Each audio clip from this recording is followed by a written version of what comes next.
ప్రభునందు ప్రియ సోదరి సోదరులారా, తెలుగు ఆన్లైన్ బైబిల్ కాలేజీకి చేరివచ్చిన మీ అందరికీ ప్రభువును రక్షకుడైన యేసుక్రీస్తు వారి కృపగల నామములో ప్రేమందనాలు చెల్లిస్తూ ఉన్నాం. సంఖ్యాకాండం 28వ అధ్యాయాన్ని ధ్యానం చేద్దాం. సంఖ్యాకాండం 28వ అధ్యాయం మొదటి 2 వచనాలు. యెహోవా మోషేకు ఇలాగు సెలవిచ్చెను, నీవు ఇశ్రాయేలులకు ఇలాగూ ఆజ్ఞాపించుము, నాకు సువాసన కలుగుటకై మీరు హోమ రూపములుగా నాకు అర్పించు ఆహారమును నియామక కాలమున నా యుద్ధకు తెచ్చుటకు జాగ్రత్త పడవలెను. ప్రియ సోదరి సోదరులారా, ప్రియ స్నేహితులారా, సంఖ్యాకాండం 28వ అధ్యాయం సంఖ్యాకాండం 28వ అధ్యాయం 28వ అధ్యాయానికి ఒక హెడ్డింగ్ శీర్షిక ఏంటంటే అర్పణలు వాటిని అర్పించు నియామక కాలములు. అర్పణలు వాటిని అర్పించు నియామక కాలములు. మనము 28వ అధ్యాయం 29వ అధ్యాయం సంఖ్యాకాండములో అర్పణలను గుర్చినటువంటి నియమములను చూడగలం. యూదులకు వారు దేవునికి కృతజ్ఞత ఎలా తెలపాలి అనే విషయాలను, వారు లోకము నుండి వేరై దేవునితో ఎలా సన్నిహితంగా ఉండాలో, దేవునితో ఎలా సహవాసము చేయాలో, దేవుని పవిత్రతలో ఎలా సాగి వెళ్ళాలో ఈ భాగములో మనం చూడగలం. మరి నేటి క్రైస్తవులమైన మనకు యేసుక్రీస్తు ప్రభు బలి ద్వారా ఇవన్నీ నెరవేరినట్లుగా మనం చూడగలం. పాత నిబంధనలో ఈ ఆచారాలు వారికి ఉన్నాయి, కానీ కృత నిబంధనలో యేసుక్రీస్తు ప్రభు వారి ఒక్క బలి ద్వారా ఇవన్నిటినీ నెరవేర్చాడు. ఇవన్నీ ఛాయగా ఉన్నాయి, నిజ స్వరూపము యేసుక్రీస్తులో ఉన్నది అని కొలస్సీ పత్రికలో 2వ అధ్యాయములో, హెబ్రీ పత్రిక 10వ అధ్యాయములో మనం చూడగలం. కదా, బలులను అర్పించుట మనము నేడు కృత నిబంధనలో పరిశుద్ధ యాజకులముగా, రాజులైన యాజక సమూహముగా మనలను మనము దేవునికి సజీవ యాగముగా సమర్పించుకొనుట ఈ భాగములో పాఠాలుగా మనం చూడగలం. మంచిది ప్రియులారా, సంఖ్యాకాండం 28వ అధ్యాయం 31 వచనాలు ఉన్నాయి. వీటిని 5 భాగాలుగా విభజన చేద్దాం. 1 నుండి 8 వచనాలు. 1 నుండి 8 వచనాలు ప్రతి దినము అర్పించవలసిన అర్పణలు. ప్రతి దినము అర్పించవలసిన అర్పణలు.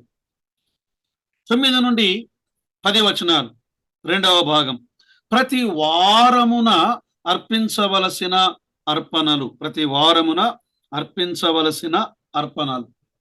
11 నుండి 15వ వచనం వరకు ప్రతి నెలలో అర్పించవలసిన అర్పణలు.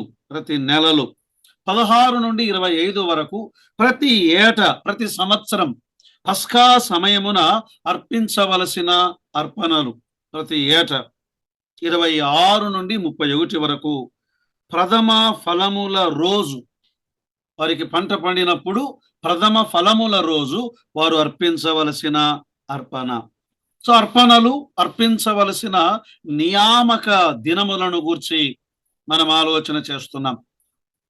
మొదటి 8 వచనాలు ఇప్పుడే చెప్పుకున్నాం కదా. ప్రతి దినము వారు ఏమేమి అర్పించాలి ఆ విషయాలు చెప్పాడు. అందులో మొదటి 2 వచనాలను మనం చదువుకున్నాం. సో ఒక నియమింపబడినటువంటి దేవుని ఆజ్ఞ ఇది. 2వ వచనంలో ఏమన్నాడు? మోషే యెహోవాకు ఇలాగు సెలవిచ్చెను, నీవు ఇశ్రాయేలులకు ఇలాగు ఆజ్ఞాపించుము. ఏమని? నాకు సువాసన కలుగుటకై మీరు హోమ రూపముగా నాకు అర్పించు ఆహారమును నియామక కాలమున నా యొద్దకు తెచ్చుటకు జాగ్రత్త పడవలెను అన్నాడు. సో దేవునికి అర్పించేటువంటి ఈ హోమ రూపమైనటువంటి అర్పణ ఆయనకు ఆహారము అన్నాడు. నాకు ఆహారం, నాకు సువాసన, నాకు అర్పించు ఆహారమును, నాకు అర్పించు నైవేద్యం, అది నా ఆహారం అది కూడా ఎప్పుడు ఒక నిర్ణీత సమయములో. అది నాకు సువాసనగా ఉండాలి, దుర్వాసనగా ఉండకూడదు. అలా అర్పించటానికి మీరు జాగ్రత్త పడవలెను అని మాట గమనిస్తున్నాం. ప్రియులారా, ప్రభు నాకు ఆహారం, నాకు ఆహారం అనే మాటలో అది మన కొరకు అయినది కాదు, కానీ అది దేవుని కొరకు మనం అర్పించవలసినటువంటి అర్పణం. అందుకే దేవుడు ఈ సమస్తమైన వాటిని ఆయన మనకు అనుగ్రహించాడు. అయితే మనం ఎలా అర్పించాలి అన్నాడు? దేవుని సన్నిధిలో మనం ఎలా అర్పించాలి? వినయముతో, జాగ్రత్తతో, విధేయతతో అర్పించాలి అనే మాటను మనము గమనిస్తున్నాం కదా. సువాసనకరమైనటువంటి అర్పణ అనే మాట తండ్రి అయిన దేవుడు మానవుల కొరకు యేసుక్రీస్తు ప్రభువును బలిగా అర్పించినప్పుడు అది పరిమళ సువాసనగా ఉన్నది. అందుకే ఎఫెసీ పత్రిక 5వ అధ్యాయం 2వ వచనములో ఇలా వ్రాయబడి ఉన్నది, క్రీస్తు మిమ్మును ప్రేమించి పరిమళ వాసనగా ఉండుటకు మన కొరకు తన్ను తాను దేవునికి అర్పణముగాను బలిగాను అప్పగించుకొనెను. అర్పణముగా, బలిగా అప్పగించుకున్నాడు. అది మనలను పరిమళ వాసనగా చేయుట కొరకు అన్నాడు. అంటే ఈ అర్పణ దేవునికి ఆనందాన్ని కలిగించేది. ఈ అర్పణ దేవుణ్ణి సంతృప్తి కలిగించేది. ఈ అర్పణ దేవుని ఆకలిని, కోరికను తీర్చేది. దేవుని చిత్తమును నెరవేర్చిన అర్పణ. అది అందులో భావాన్ని గమనిస్తున్నాం. మరి నేడు క్రొత్త నిబంధనలో నీవు నేను అర్పించే అర్పణ దేవునికి పరిమళ వాసనగా ఉండాలి అంటే ఏం చేయాలి? ఫిలిప్పీ పత్రిక 4వ అధ్యాయం 18వ వచనంలో పౌలు ఫిలిప్పీ సంఘముతో ఆయన ఇలా అన్నాడు. 4వ అధ్యాయం 18వ వచనం, నాకు సమస్తమును సమృద్ధిగా కలిగి ఉన్నది, మీరు పంపిన వస్తువులు ఎపఫ్రోదీతు వలన పుచ్చుకొని ఏమియూ తక్కువ లేకయున్నాను. అవి మనోహరమైన సువాసనయు దేవునికి ప్రీతికరమును ఇష్టమునునైన యాగములు. ప్రియులారా, ఇక్కడ దేవుని సేవ చేస్తున్నటువంటి పౌలుకు ఫిలిప్పీ సంఘములో ఉన్న విశ్వాసులు ఆయన అక్కరను గుర్తు ఎరిగి ఆయన అక్కరను తీర్చుటకు వారు పంపిన వస్తువులు అన్నారు. ఏం పంపారో తెలియదు. బహుశా ఆయనకు వస్త్రం అవసరమా, వస్త్రాన్ని పంపారేమో. ఆహారం అవసరమా, ఆహారాన్ని పంపారేమో. కొన్ని రూకలు అవసరమా, ఆయనకు రూకలు పంపారేమో. అవి మనోహరమైన సువాసన, దేవునికి ఆనందాన్ని కలిగించాయి. ఇక్కడ పౌలు అక్కరలో ఉన్నాడు. ఈ విశ్వాసులు స్పందించి వెంటనే పౌలుకు వాటిని పంపిస్తూ ఉండగా పరలోకములోని దేవునికి ఆనందాన్ని కలిగించాయట. అందుకే దేవుడు అన్నాడు, నాకు అర్పించే ఈ ఆహారము నాకు అది ఇంపైన సువాసన, హోమరూపమైనది అన్నాడు. ఇది పైకి అలా హోమము వలె, ధూపము వలె పైకి ఎగసి దేవుని సన్నిధానములోనికి అది చేరేది. ప్రతి దినము అర్పించే అర్పణలు.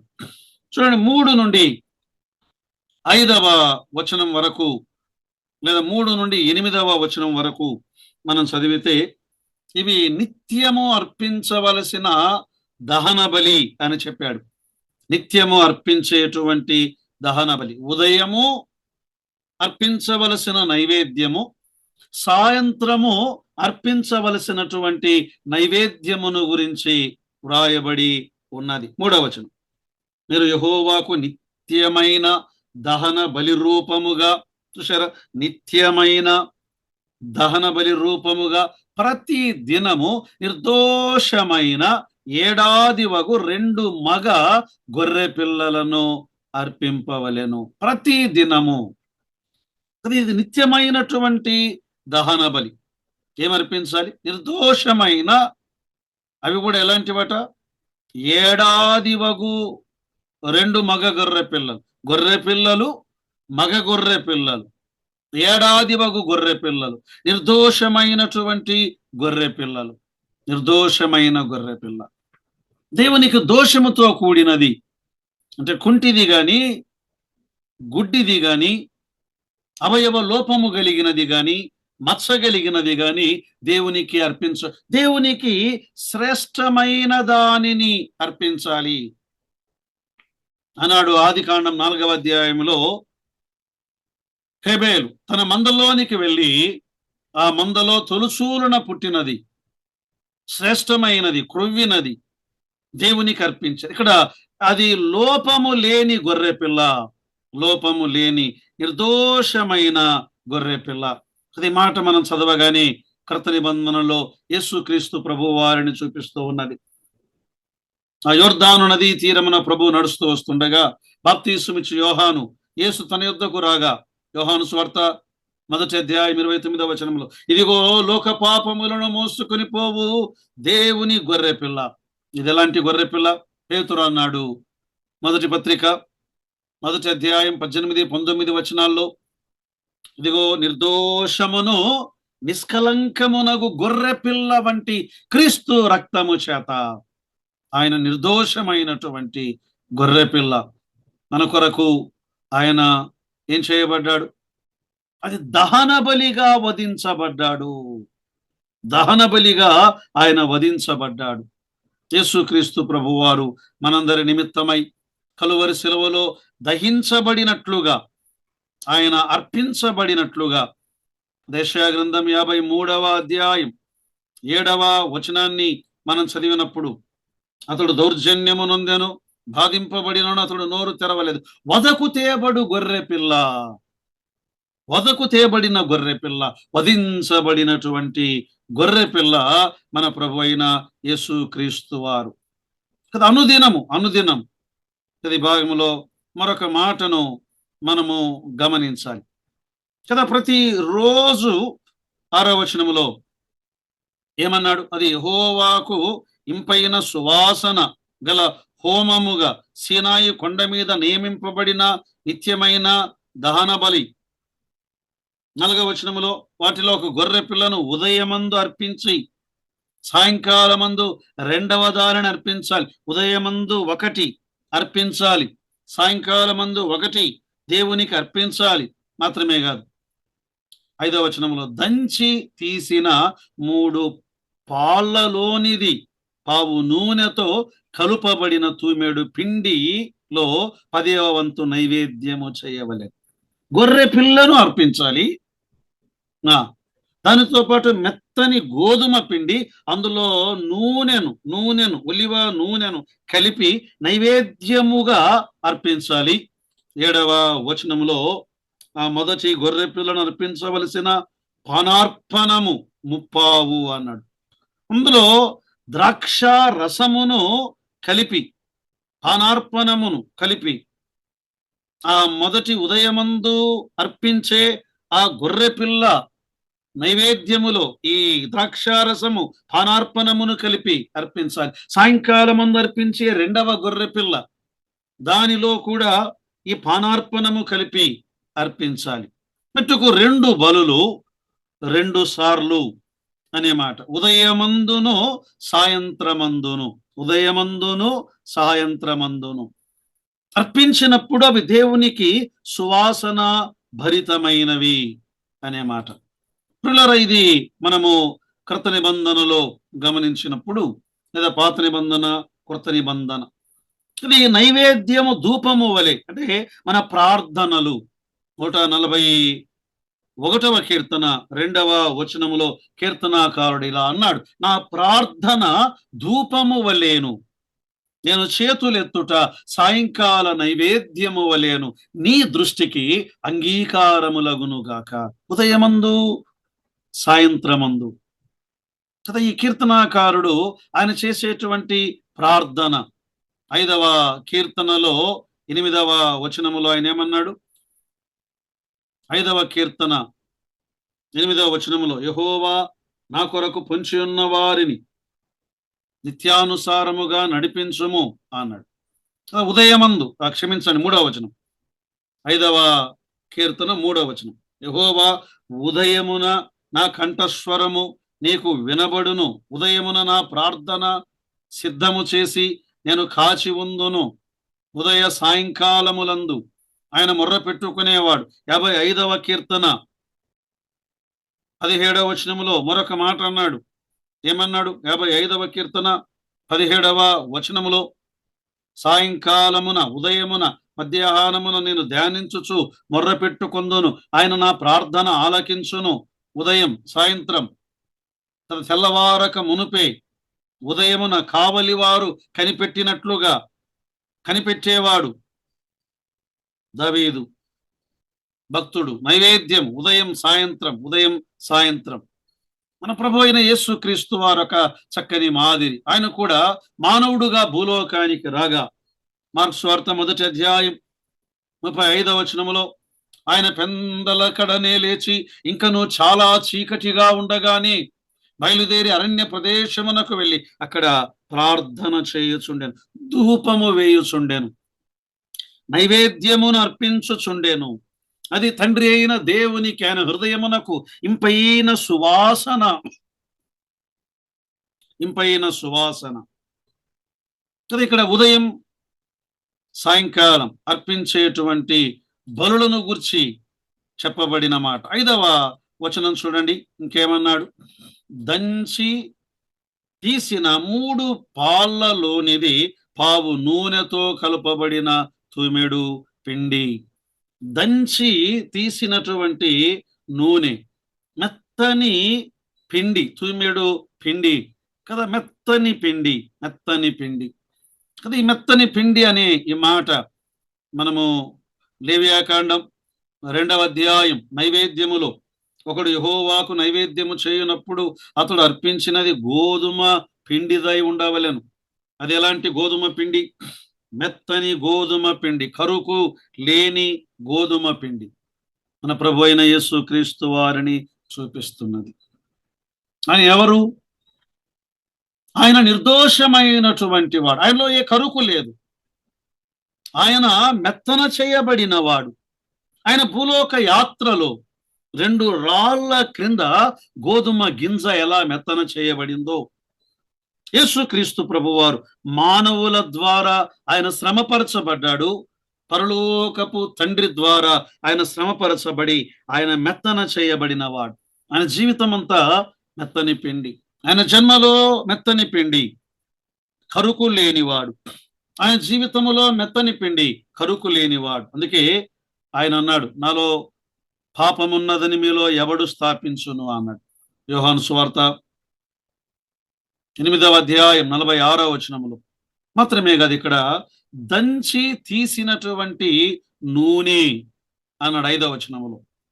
అంటే అర్థమేమి? నూనె అన్నాడు ఈ గుడారములోని దీపమును వెలిగించటానికి దంచి తీసిన అచ్చమైనటువంటి ఒలివ నూనెను తీయాలి అని దేవుడు నిర్గమాకాండం ప్రత్యక్షపు గుడారపు నిర్మాణములో ఆయన వివరించాడు. మాత్రమే కాదు, నూనె పరిశుద్ధాత్మ దేవునికి సూచనగా ఉన్నది. సమూయేలు దావీదును అభిషేకించే సమయంలో, సమూయేలు 1వ గ్రంథం 16:13లో ఆ నూనె చేత అతనిని అభిషేకించాడు. దంచి తీసినటువంటి నూనె. యేసుక్రీస్తు ప్రభువారు ఆయన ఆత్మపూర్ణుడుగా ఆయన ఉన్నాడు. ఆత్మపూర్ణులైన వారు తండ్రి హృదయమునకు ఆనందమును కలిగించువారు. నేడు కూడా ప్రభుని అంగీకరించామా? నీవు నేను పరిశుద్ధాత్మ చేత నింపబడాలి. ఎఫెసీ పత్రిక 5వ అధ్యాయం 18వ వచనాన్ని మనము గమనించినప్పుడు, ఆత్మపూర్ణులై ఉండుడి అన్నాడు. మద్యముతో మత్తులై ఉండకుడి, అందులో దుర్వ్యాపారము కలదు. అయితే మీరు ఆత్మపూర్ణులై ఉండుడి, ఆత్మపూర్ణులై ఉండుడి. ఇంకొక మాట మనం ఇక్కడ గమనించదగినటువంటి మాట ఏమిటి అంటే 7వ వచనం 8వ వచనంలో, ఆ మొదటి గొర్రె పిల్లతో అర్పించవలసిన పానార్పణము అన్నాడు. పానార్పణం అంటే యూదులు పానీయ నైవేద్యము, ఒక ఈ ద్రాక్ష రసమును వారు దేవునికి అర్పించుట మనం సంఖ్యాకాండం 15వ అధ్యాయములో గమనించాం. గొర్రె పిల్లతో కూడా దహన బలి మీదనేమి బలి మీదనేమి పోయుటకై 3 ద్రాక్షారసమును పానార్పణము సిద్ధము చేయవలెను. ద్రాక్షారసం ద్రాక్షారసం అంటే పానీయ భాగం. ఇది మత్తును కలిగించే ద్రాక్షారసం కాదు, ఇది తండ్రికి ఇంపైనటువంటి ఒక ద్రాక్షారసమును మనం చూడగలం. యేసుక్రీస్తు ప్రభువారు ఆయన అన్నాడు, ఆయన నిజమైన ద్రాక్షావల్లి కదా. మాత్రమే కాదు, ఆయన నిజమైన పానీయం. ఆయనే మన పానీయం, ఆయనే మన పానీయం. యోహాను సువార్త 6వ అధ్యాయం 53వ వచనములో, కావున యేసు ఇట్లనెను, మీరు మనుష్య కుమారుని శరీరమును తిని ఆయన రక్తమును త్రాగితే కదా. ఆనాడు వారు పానార్పణముగా, పానీయ భాగముగా. ఈనాడు యేసు ప్రభు రక్తం మన పానం అంటే అర్థమేమి? ఆ రక్తము మనలను కడిగినది. ఆ రక్తము ద్వారా మనము నిబంధన చేయబడిన వారం. ఆ బలి రక్త ప్రోక్షణముతో కూడినది. ఇక్కడ ద్రాక్షారసం ఆనందాన్ని చూపించేది. ద్రాక్ష 104వ కీర్తన 14వ వచనములో, మనుషుల ముఖములను మరుగుపరిచే నూనె, మనుషుల హృదయములను ఆనందపరిచే ద్రాక్షారసము అనే మాట.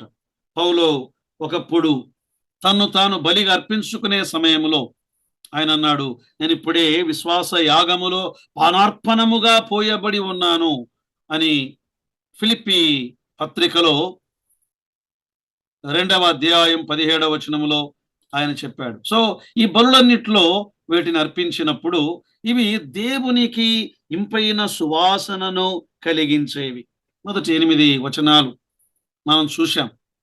తర్వాత 9, 10 వచనాలు ప్రతి వారము అర్పించవలసిన అర్పణ అన్నాడు.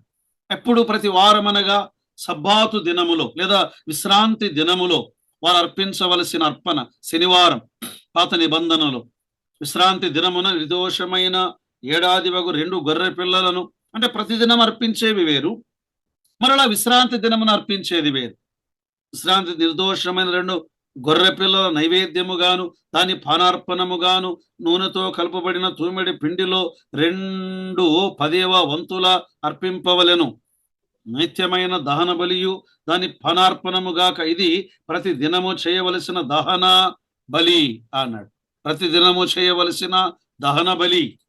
పిల్లరా కదా, ఈ సబ్బాతు లేదా విశ్రాంతి దినము దేవుడు వారికి నియమించినటువంటి ఒక కట్టడ. 10 ఆజ్ఞలలో నిర్గమాకాండం 20వ అధ్యాయం 8 నుండి 11 వచనాల్లో విశ్రాంతి దినమును పరిశుద్ధముగా ఆచరించుటకు జ్ఞాపకముంచుకొనవలెను కదా. విశ్రాంతి దినము కదా, విశ్రాంతి దినమున వారు ఏం చేసేవారు?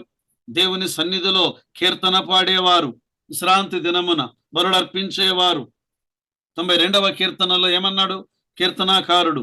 విశ్రాంతి దినమునకు తగిన కీర్తన అన్నాడు. ఆయన చేతి పనులను బట్టి వారు దేవుని సన్నిధిలో వారు ఉత్సహించేవారు. దేవుని సన్నిధిలో తమను తాము వారు ఏం చేసేవారు? అర్పించుకునేవారు. ఈనాడు కొత్త నిబంధనలో ఆదివారం ప్రభువు దినం, రొట్టె విరిచే దినం. అది ఆయనను జ్ఞాపకం చేసుకునే దినం, ఆత్మ వశులముగా ఉండే దినం. యోహాను, భక్తుడైన యోహాను, శిష్యుడైన యోహాను యేసు క్రీస్తు సాక్ష్యము నిమిత్తమై ఆయన పద్మాసు ద్వీపములో ఉండగా ప్రకటన గ్రంథం 1వ అధ్యాయం 10, 11 వచనాల్లో ప్రభువు దినమందు ఆత్మ వశుడనై ఉండగా, ఆనాడు విశ్రాంతి దినం, అది దేవుని కొరకు ప్రత్యేకించబడవలసిన దినం. విశ్రాంతి దినమును ఉల్లంఘిస్తే ఆనాడు మరణశిక్ష ఉండేది, మరణశిక్ష ఉండేది. మరి ఈ విశ్రాంతి దినం ప్రియులారా యేసు క్రీస్తు ప్రభువారు మరి ఎందుకు మనకు ఈనాడు క్రొత్త నిబంధనలో విశ్రాంతి దినము లేదు? ప్రభు అన్నాడు యేసు క్రీస్తు వారు మత్తయి సువార్త 5:17లో, నేను ధర్మశాస్త్రమును నెరవేర్చుటకే గాని కొట్టివేయుటకు రాలేదు. ఆయన నెరవేర్చాడు. ధర్మశాస్త్ర బాధ్యతలన్నీ ఆయన నెరవేర్చాడు. కొలస్సీ పత్రిక 2వ అధ్యాయం 13, 14, 15 వచనాల్లో ఈ ధర్మశాస్త్రం యొక్క విధులన్నీ నెరవేర్చి అయిపోయింది, సమాప్తమని ఆ రుణపత్రమును మేకులతో సిలువకు కొట్టి మనలను దాని నుండి ఆయన విడిపించినవాడు. మరి విడిపించాడు గనుక మనం ఏం చేయాలి? ఆయనను ప్రేమించాలి, నేడు ఆయనను ఆరాధించాలి. అదే ఆయన ఆజ్ఞలను గైకొనుట. యోహాను సువార్త 14వ అధ్యాయం వచనం 15లో, మీరు నన్ను ప్రేమిస్తే నా ఆజ్ఞలను గైకొందురు అన్నాడు. ప్రభువును ప్రేమించుట కదా, 10 ఆజ్ఞలను మనము నెరవేర్చిన వారమే. ఇది ప్రియులరా పానీయార్పణం. ఇవన్నీ కూడా మొదటి పాఠములో మనం గమనించాం. గొర్రెపిల్ల, నిర్దోషమైన గొర్రెపిల్ల ప్రభువుకు సాదృశ్యం. మెత్తని ఆ పిండి, ఆ ధాన్యము యేసుక్రీస్తు ప్రభు వారిని చూపిస్తూ ఉన్నది. ఇవన్నీ ఒక కృతజ్ఞతతో దేవుని యొద్దకు మనము తీసుకొని వచ్చేది. ఆయన మనకు అనుగ్రహించిన విషయాలు. మనం అలసిపోయిన వారముగా ఉండగా ఆయన మనకు విశ్రాంతిని అనుగ్రహించిన వాడు. మత్తయి సువార్త 11వ అధ్యాయములో చెప్పబడినట్లుగా ఆయన ఏమన్నాడు? నా యొద్దకు రండి, 28లో, నేను మీకు విశ్రాంతిని కలుగజేతును. కాబట్టి ఈ పాని అర్పణము దేవునికి మనము వారము ఆదివారమున మేము రొట్టె విరుచుటకు కూడి వచ్చి ఉండగా అన్నాడు. ఆయన యొద్దకు రాగా మనకు విశ్రాంతి మాత్రమే కాదు, ప్రతి ఆదివారమున రొట్టె విరుచుట. ప్రభు దినమందు యోహాను ఎలా పరవశుడై ఉన్నాడు, ఆత్మవశుడై ఉన్నాడు, ఆ రీతిగా మనం ప్రభువును ఆరాధించవలసిన వారమై ఉన్నాం. తర్వాత చూడండి 11 నుండి 15వ వచనం వరకు. ప్రతి నెల అర్పించవలసినటువంటి పానార్పణము. ప్రతి నెల వారు ఏం చేసేవారు? ప్రతి నెల, ఇక్కడ అన్నాడు 11 నుండి 15వ వచనం వరకు, నెలకు మొదటి దినమున యెహోవాకు దహన బలి అర్పింప వలెను. నెలకు మొదటి దినమున కదా. వారు ఈ పౌర్ణమి అమావాస్య యూదులు వారి క్యాలెండర్ సూర్య భ్రమణము మీద ఆధారపడినది. సూర్య భ్రమణం, మనది సూర్య భ్రమణం, యూదులది చంద్ర భ్రమణం మీద ఆధారపడినది. అందుకే వారు ఏం చేసేవారు? ఈ పౌర్ణమి రోజు లేదా అమావాస్య రోజు వారు బూర ఊదేవారు. అమావాస్య నాడు, పౌర్ణమి నాడు 81వ కీర్తన 3వ వచనములో, అమావాస్య నాడు కొమ్ము ఊదుడి, మనము పండుగ ఆచరించు దినమగు పున్నమి నాడు కొమ్ము ఊదుడి. కాబట్టి మొదటి నెల ఈ 30వ దినం మరేం చేయాలి? కొమ్ము ఊదాలి అన్నాడు. ప్రియులారా, మరి ఈనాడు మన ప్రభు అయిన యేసుక్రీస్తును అంగీకరించిన మనము, ఆయన నెల అని కాదు కానీ ఇవన్నిటిని ఆయన కొట్టివేశాడు. మనము దినములు, మాసములు, ఉత్సవ కాలములు, సంవత్సరములు మనం ఆచరించవలసిన అవసరత లేదు. ఎందుకు? కొలస్సీ పత్రిక 2వ అధ్యాయం 16-17 వచనాల్లో, కాబట్టి అన్నపానముల విషయములోనైనను, పండుగ, అమావాస్య అంటే పౌర్ణమి, అమావాస్య, విశ్రాంతి దినము అని వాటి విషయములోనైనను మీకు తీర్పు తీర్చ ఎవనికిని అవకాశం ఇయ్యకుడి. ఇవి రాబోవు వాటి ఛాయయే గాని నిజ స్వరూపము క్రీస్తులో ఉన్నది. యేసుక్రీస్తు ప్రభువారు వాటిని సంపూర్ణముగా నెరవేర్చినట్లుగా మనము చూడగలం. పౌర్ణమి, అమావాస్య ఏం చేయాలట ఆ రోజు? మనము గమనిస్తూ ఉండగా చూడండి, అక్కడ 2 కోడె దూడలను, 1 పొటేలును, నిర్దోషమైన 7 గొర్రె పిల్లలను, వాటిలో ప్రతి కోడె దూడెతోనూ నూనెతో కలుపబడిన గోధుమ పిండిలో 3/10వ వంతులు నైవేద్యముగాను, ఒక్కొక్క పొటేలుతో నూనెతో కలుపబడిన తూమెడు పిండియు 2/10వ వంతుల నైవేద్యముగా, ఒక్కొక్క గొర్రె పిల్లతో నూనెతో కలుపబడిన తూమెడు పిండియు నైవేద్యముగా అర్పించవలెను. సరే, విషయం ఏంటంటే, మొదటి రోజు అర్పించేటువంటి అర్పణ కంటే 7వ రోజు అర్పించే అర్పణ ఎక్కువైనదిగా ఉండాలి. 7వ రోజు అర్పించే అర్పణ కంటే ఈ నెలలో మొదటి దినమున అర్పించే అర్పణ అది ఎక్కువైనదిగా ఉండాలి. అంటే దేవునికి అర్పించేవి దినములు సాగి వెళ్తూ ఉండగా అవి ఎక్కువైనవిగా ఉండాలి, కానీ తక్కువైనవిగా ఉండకూడదు. ఆయన నీకు నాకు వృద్ధిని కలుగజేసి ఉండగా మనము అంతకంటే తక్కువగా ఆయనను మనము ప్రేమించవచ్చా? కదా, ఇక్కడ 2 కోడె దూడలు, ఎద్దు అత్యంత బలమైనది, అత్యంత ఖరీదైనటువంటి బలి దేవునికి అర్పించవలెను. కోడె దూడ అనే మాట లేవియాకాండం 1వ అధ్యాయం 5వ వచనములో మనం అర్పించవలసినటువంటి ఈ దహన బలి అది కోడెదిగా ఉండాలి. దానిని ఏం చేయాలి? దానిని ఏ భాగమునకు ఆ భాగము విడదీయాలి. దానిని ఏం చేయాలి? అది ఆ దహన బలిపీఠము మీద దానిని దహించవలెను. ఈ యాజకుడు ఆ జంతువు తల మీద చేతులుంచి ఆ వ్యక్తి తన పాపములు దాని మీద మోపవలెను. ఇవన్నీ యేసుక్రీస్తు ప్రభువులో మనము నెరవేరినట్లుగా చూడగలం. ఆయన తన బలమంతటిని మన కొరకు అనుగ్రహించాడు. మన పాపములు ఆయన మీద మోపబడి ఉన్నవి. ఆయన నీతి మనకు ఆపాదించబడినది. ప్రియులారా, కొరింథీ 2వ పత్రిక 5వ అధ్యాయం 21వ వచనములో మనము దేవుని నీతి అగునట్లు ఆయన మన నిమిత్తమై పాపముగా చేయబడ్డాడు. మన పాపములు ఆయన మీద మోపబడ్డాయి. యెషయా గ్రంథం 53వ అధ్యాయం 4-5 వచనాల్లో మన సమాధానార్థమైన శిక్ష అతని మీద పడెను. యేసుక్రీస్తు ప్రభువారు మనకు బదులుగా ఆయన బలిగా అర్పించబడినటువంటి ఎద్దు. ఆయనే మన పాపములను మోసినటువంటి వాడు.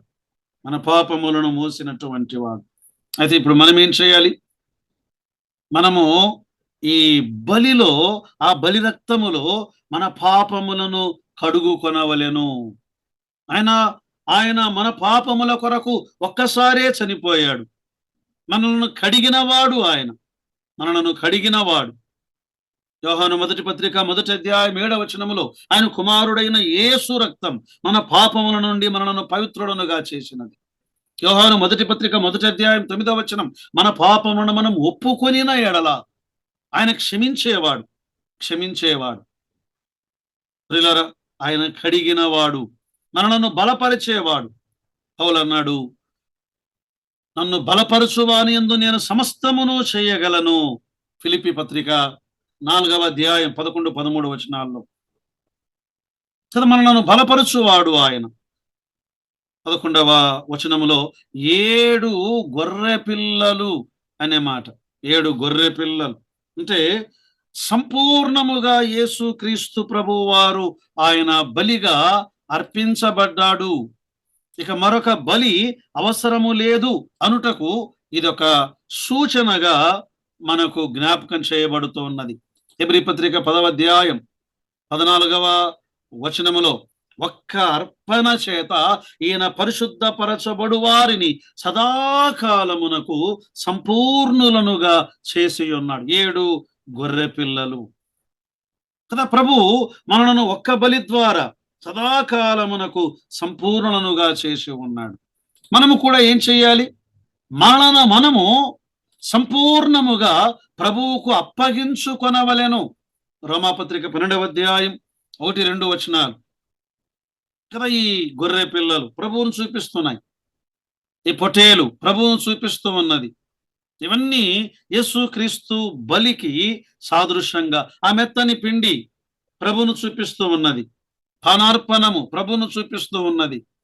మాత్రమే కదా, 15వ వచనములో మరొక మాట ఉంది, నిత్యమైన దహన బలియు దాని పానార్పణముగా ఒక మేక పిల్లను పాప పరిహారార్థ బలి.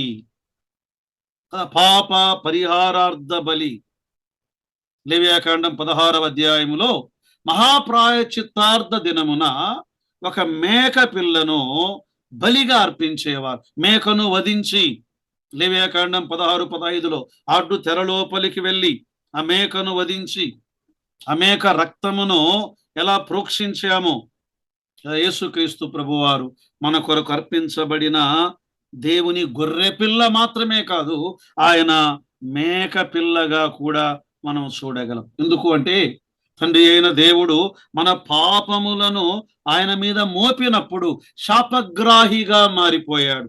గలతీ పత్రిక 3వ అధ్యాయములో వ్రాయబడినట్లుగా మ్రాను మీద వ్రేలాడు ప్రతివాడు శాపగ్రస్తుడైనట్లుగా నా నిమిత్తమై యేసుక్రీస్తు ప్రభువారు ఆయన శాపగ్రస్తుడయ్యాడు, పాపముగా చేయబడ్డాడు.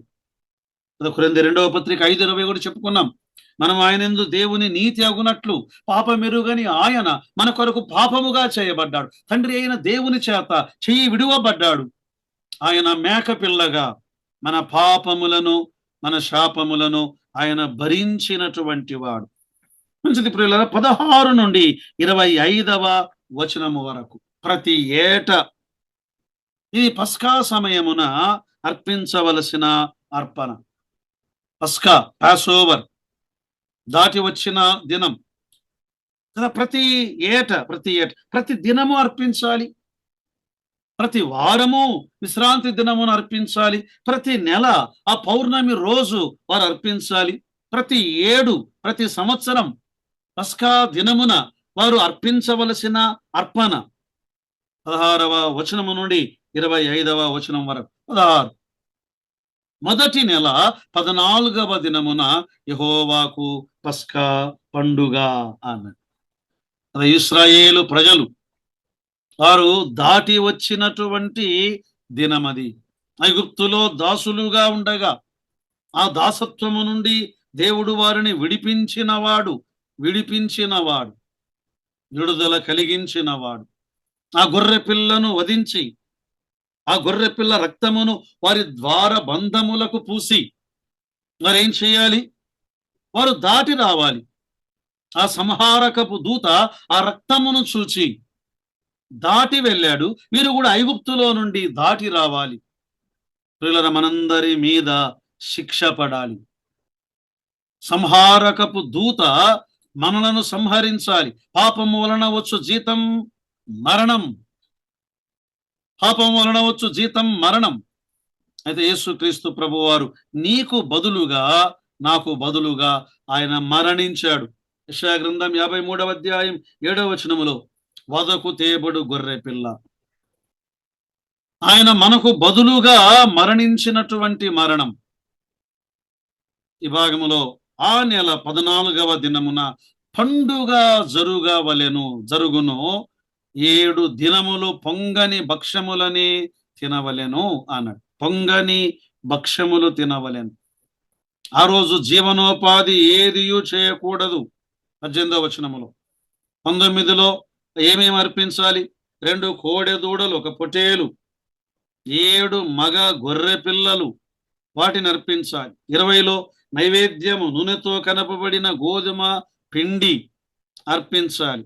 ఒక్కొక్క కోడె తూము 3/10వ వంతుల ఆ యొక్క పానార్పణము, ప్రాయశ్చిత్తార్థ బలి మేక పిల్లను అర్పించాలి.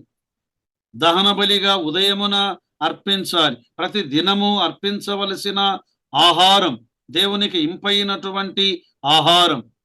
ఇవన్నిటినీ మనము గమనిస్తున్నప్పుడు ప్రత్యేకించి ఈ పస్కా పండుగ పులియని రొట్టెల పండుగ, పొంగని భక్ష్యముల పండుగ. ఇవి మనము గమనిస్తూ ఉండగా ఒకదాని వెంట ఒకటి పస్కా దినము మొదలుకొని ఆ తర్వాత 7 దినములు ఈ పొంగని రొట్టెల పండుగను ఆచరించాలి.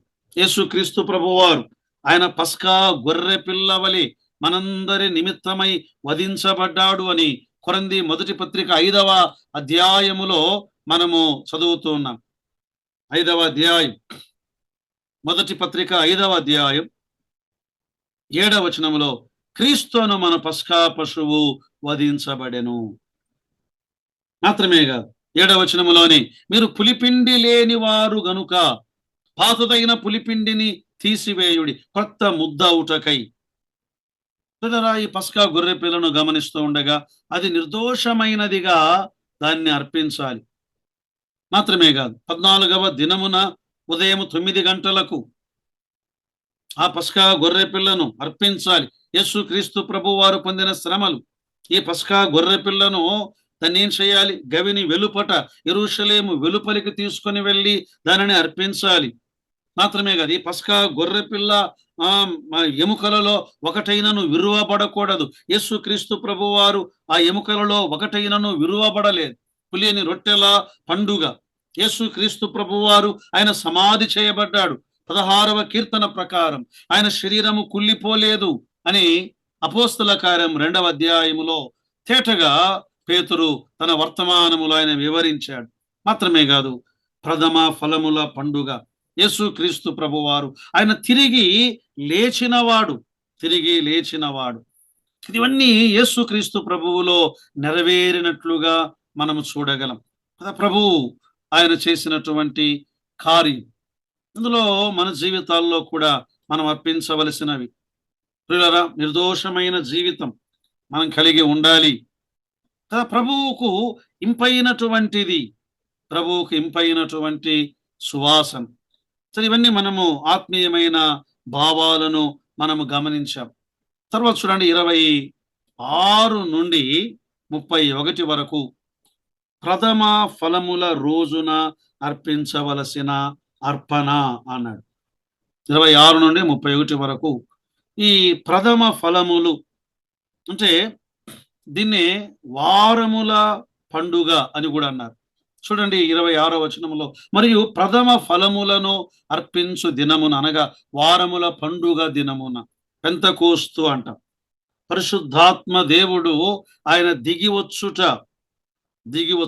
పరిశుద్ధాత్మ దేవుడు సంఘము మీదికి దిగివచ్చుట.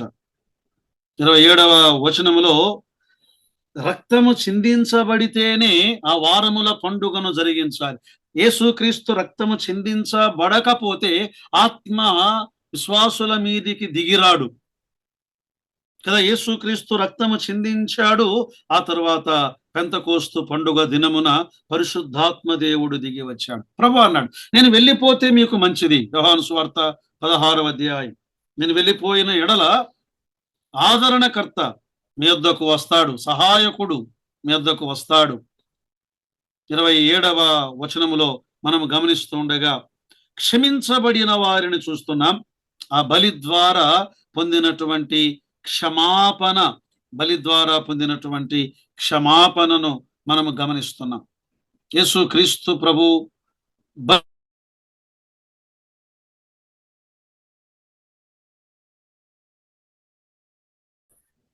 యేసుక్రీస్తు బలి ద్వారా పొందినటువంటి క్షమాపణను ఈ భాగములో మనము గమనిస్తున్నాం. ప్రియులారా, క్షమాపణ పొందిన మనం మరి ఒకరిని క్షమించాలి.